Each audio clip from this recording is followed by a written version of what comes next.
And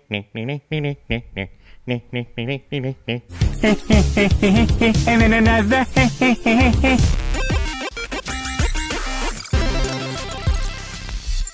What's up, Netflix fans? I can't believe we have another Beverly Hills Cop movie. It's 2024. This is weird, but I'm excited. Let's get into it. You stole a helicopter! I didn't realize that you couldn't really fly a helicopter. Otherwise, I would have came up with a different idea. I told you it was a bad idea. So Axel Foley returns to Beverly Hills after his daughter's life is threatened, including old pals John Taggart and Billy Rosewood. They work to uncover a conspiracy.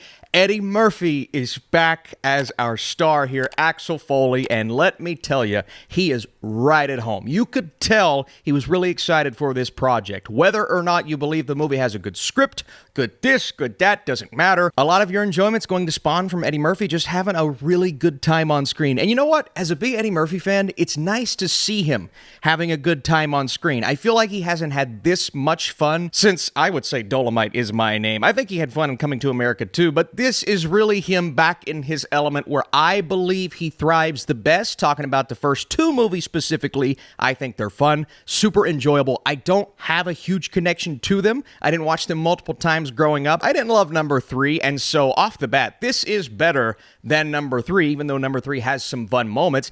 It feels more similar to the vibe of the first two, specifically with the score and the style. We'll talk about that, but it also feels different and distinct and its own thing. And in the vein of the new Bad Boys movie, it goes in a bit of a different direction, but gives our character an emotional connection that I don't think he's had in the other movies. Now, part of that is because his daughter is now older, but now there is that connection, that emotional element with his daughter. She has grown up, and there's a bit of a grudge there because of something that he did, kind of setting them off on their own path to protect them, but that tension between the two is something that, look at this little hair here. Look at that. What's that doing? The tension's good. Shout out to Taylor Page for playing Jane in a way that made her feel believable. At first, I felt as if that character was slightly over the top, but the more I got into what she was all about, and especially what she brings out of Axel Foley, it's such an obvious direction to take this franchise, give him a daughter who's upset with him, have them go on a little adventure together, or at least he's going back to Beverly Hills where it all started, where it all began. And it wouldn't be Beverly Hills Cop if he wasn't in Beverly Hills. That's why he had to go back. But she's great. Great to see Billy Rosewood, played by Judge Reinhold, and of course John Taggart, played by John Ashton. The whole crew, well, not the whole crew, a lot of the crew, they're back together, and it's really fun. It's just nice to see. Even as someone who isn't the most diehard fan, you also have Joseph Gordon-Levitt, and I watched some behind-the-scenes stuff with him. He was on Mythical Kitchen. I watched that entire interview, and what he had to say about this franchise was awesome. He was elated to be in this movie. He said, I don't care if it's good or bad. I am going to do this with Eddie Murphy because that's great. And the way they work off of each other, when they work off of each other, is awesome. And he also handles things in a very different way than Axel, and so they butt heads at the beginning, obviously, but when they have to go on this action-filled adventure together in the third act, it was nice to see him in that setting. Now, I will say, there were times where his character wasn't doing a lot, and it almost felt as if he didn't need to be there, like he was unnecessarily hanging out in the background when really it could have just been Axel Foley and whoever else was on screen. And so I understand why you put him in so much. I mean, he's Joseph Gordon-Levitt. He's a really good, talented actor. But I felt as if his character was mishandled at points throughout the movie. Regardless, it is nice to see him on screen with Eddie Murphy, and they're on a journey together that does feel a little familiar. Now, it brings together he and his daughter, which is awesome, but the people that they're actually facing and the villainous presence entity in this movie, it does kind of feel like some of the Bad Boys movies where I just don't really care about the other side of the story, and that's exactly how I felt here. They do feel imposing, especially what they do to his daughter in the beginning of the movie. I'm like, oh dang, like they mean business, but after that, they just didn't quite get the fleshing out that made me care about that side as much, and I felt a threat present, but I didn't really get invested in that threat. So it did a poor job with the other side of the story and a very generic type of build-up, what they're facing, what they're having to go up against. It's much more about Axel Foley being on screen, delivering some of these monologues and jokes, and the way he handles people going in and lying about who he is. I mean, all of that stuff is great. That's what we love about Beverly Hills Cop. That is present,